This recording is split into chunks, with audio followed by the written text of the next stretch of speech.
اما یبلغن عندک الکبر احدہما او کلاہما، اگر ان میں سے کوئی ایک یا دونوں تمہارے پاس بڑھاپے کی عمر کو پہنچ ہی جائیں، اما یبلغن عندک تمہارے پاس پہنچ جائیں اگر ان میں سے احدہما ان میں سے کوئی ایک او کلاہما یا دونوں، تو اب دیکھیے احکام کیا ہیں بوڑھے والدین۔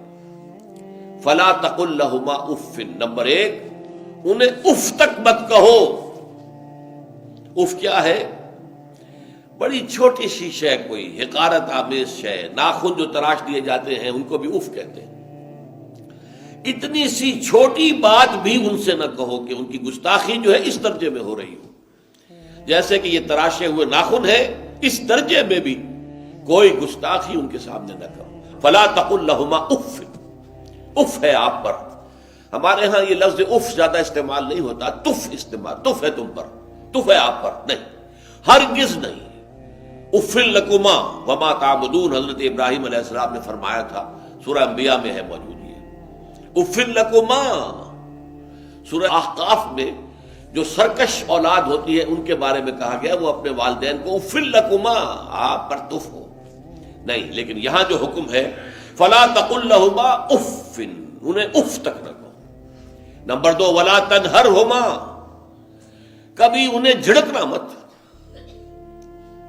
اما السائل فلا تنہر، سورۃ الضحیٰ جو ہے اس کی جو آخری آیت ہے، تو کسی کو جھڑک دینا، کسی سائل کو جھڑکنا نہیں ہے۔ اگر نہیں کوئی دے سکتے تو آپ شرافت کے ساتھ اسے معذرت کر لیں، بس اللہ اللہ خیر صلی اللہ بھی معاف کیجئے، بس جھڑکو مت۔ ولا تنہرہما، نمبر تین وقل لہما قولا کریما، ان کے ساتھ گفتگو کرو بڑے ادب کے ساتھ، ان کا احترام ملحوظ رکھتے ہوئے بات کرو، لیکن یہ ہے کہ اس کے اندر احترام ملحوظ ہونا چاہیے، ادب ملحوظ رہنا چاہیے، ایسا نہ ہو کہ ان کے دل کو ٹھیس لگے۔ یہی ہے وہ جو بچہ سا تھا ہماری گود میں کھیلتا تھا، اس کی نجاستیں ہم صاف کرتے تھے، اس کو دودھ ہم پلاتے تھے، اس کو چلنا ہم نے انگلی پکڑ پکڑ کر، آج کل تو خیر اور بہت سی چیزیں ایجاد ہو گئی ہیں، واکرز ہیں اور کیا کیا ہے، لیکن پہلے کیا ہوتا تھا، والدین ہی انگلی پکڑ کر چلایا کرتے تھے اور چلانا سکھاتے تھے۔ آج یہ سینہ تان کر بات کر رہا ہے ہم سے، آج یہ اس طریقے سے جو ہے گستاخانہ انداز اس نے ہمارے سامنے اختیار کیا ہے، وہ دل کو ٹھیس لگے گی۔ میں نے اس سے پہلے بھی ایک مرتبہ آپ کو بتایا تھا کہ صرف دو چیزیں ایسی ہیں جن کو محبت اور تعظیم کے انداز میں دیکھنا بھی عبادت ہے، محض دیکھنا اور کچھ نہیں کر رہے آپ۔ ایک خانہ کعبہ، محبت بھرے انداز میں آپ بیٹھے ہوئے، صرف نہ آپ طواف کر رہے ہیں، طواف کریں گے تو اور ثواب ہوگا، آپ بیٹھے ہیں صرف اور دیکھ رہے ہیں، اور اس کے اندر احترام ہے، تعظیم ہے۔ اللہم زد بیتک ھذا تشریفا و تکریما و تعظیما۔ آج جو بھی آج کل جو لوگ، اب تو خیر ٹھیک ہے بات وہاں سے آگے نکل گئی ہے، مینا میں پہنچ گئے ہوں گے لوگ، کل تو حج ہو جائے گا انشاءاللہ، لیکن جو حاجی بھی یہ دعا مسنون ہے کہ جب بھی وہ مسجد حرام کے اندر داخل ہوتا ہے اور پہلی مرتبہ نگاہ پڑتی ہے خانہ کعبہ پر، تو فوراً اللہم رب ھذہ البیت زد بیتک ھذا تشریفا و تکریما و تعظیما، اے اللہ اپنے اس گھر کو، اس کی عزت، اس کی تکریم، اس کی تعظیم، اس کے اندر اور اضافہ کرتا چلا جائے۔ تو یہ انسان اگر صرف خانہ کعبہ کو بیٹھ کر دیکھتا رہے تب بھی عبادت ہے، ثواب ہے۔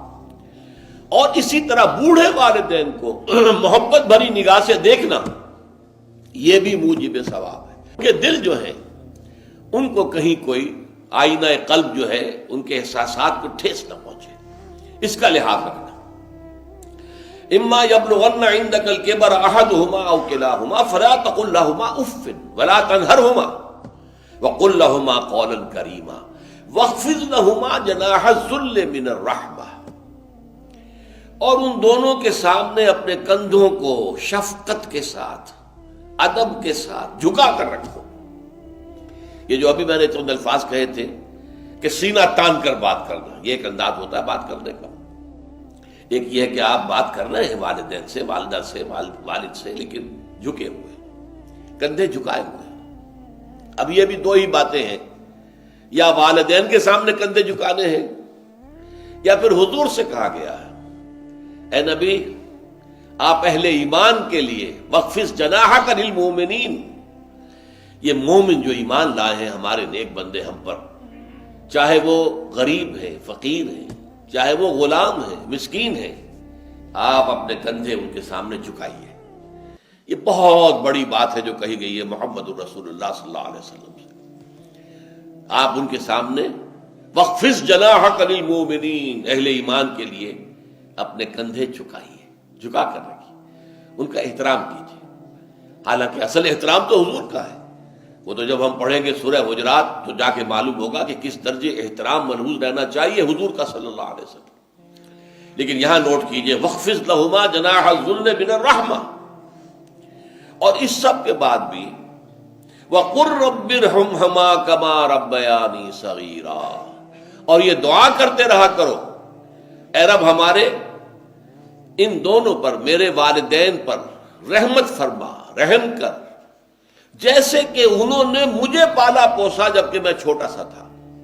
اب دیکھیے یہاں لفظ کیا آیا، ربیانی، رب، اللہ تعالیٰ رب ہے حقیقی، وہ ہے اصل میں پالن ہار، ساری چیزیں اس کی پیدا کردہ ہے۔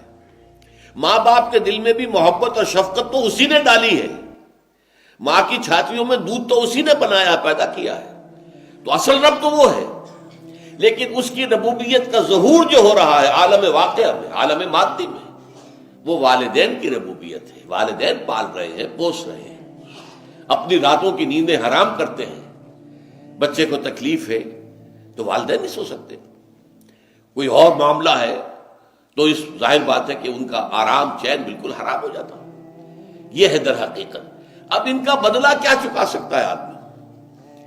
میں نے بار عرض کیا ہے کہ شکر جو ہے وہ شکر کا تقاضا یہ ہے کہ انسان حق ادا کرنے کی کوشش کرے۔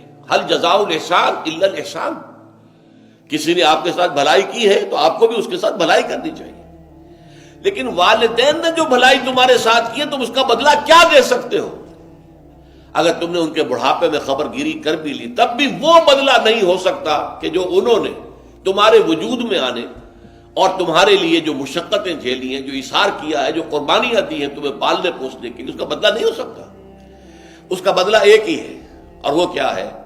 اللہ سے دعا کیا کرو وقل رب ارحمہما کما ربیانی صغیرا، پروردگار ان دونوں پر رحم فرما، رحمت نازل فرما، ان کی مغفرت فرما، ان کے درجات بلند کر، ان کی غلطیوں سے درگزر فرما، ان کے گناہوں کو بخش دے، ان کی غلطیوں سے چشم پوشی اختیار فرما پروردگار۔ اور یہ در حقیقت میں تجھ سے درخواست کیوں کر رہا ہوں کہ مجھ پر ان کے احسان کا بہت بڑا بوجھ ہے، ان کے احسانات کا بدلہ میں نہیں چکا سکتا۔ وقل رب ارحمہما کما ربیانی صغیرا، اور کہا کرو اے رب ہمارے، اے رب میرے ان والدین کے اوپر، بوڑھے والدین پر رحم فرما۔ اور ظاہر بات ہے کہ یہ سلسلہ جو ہے یہ صرف زندگی کا نہیں ہے، ان کے انتقال کے بعد بھی رب ارحمہما کما ربیانی صغیرا، رب اغفر لی ولوالدی وارحمہما کما ربیانی صغیرا، یہ آپ کی نمازوں کے ساتھ دعاؤں میں مستقل دعا ہو جانی چاہیے کہ اے پروردگار میری بھی بخشش فرما دے، مجھے بھی بخش دیجو، اور پھر میرے والدین کو بھی بخش دیجو، اور ان پر رحمت نازل کیجو جیسے کہ اس نے مجھے پالا پوسا تھا جبکہ میں چھوٹا سا تھا۔ وقل رب ارحمہما کما ربیانی صغیرا۔ ابھی اس مضمون کا ایک اہم حصہ باقی ہے، اور وہ کیا ہے کہ والدین میں سے والدہ کا مقام جو ہے وہ 3 گنا زیادہ ہے۔ اس پر انشاءاللہ تعالی اب اگلی نشست میں گفتگو ہوگی۔ اقول قولی ھذا واستغفر اللہ لی ولکم ولسائر المسلمین والمسلمات۔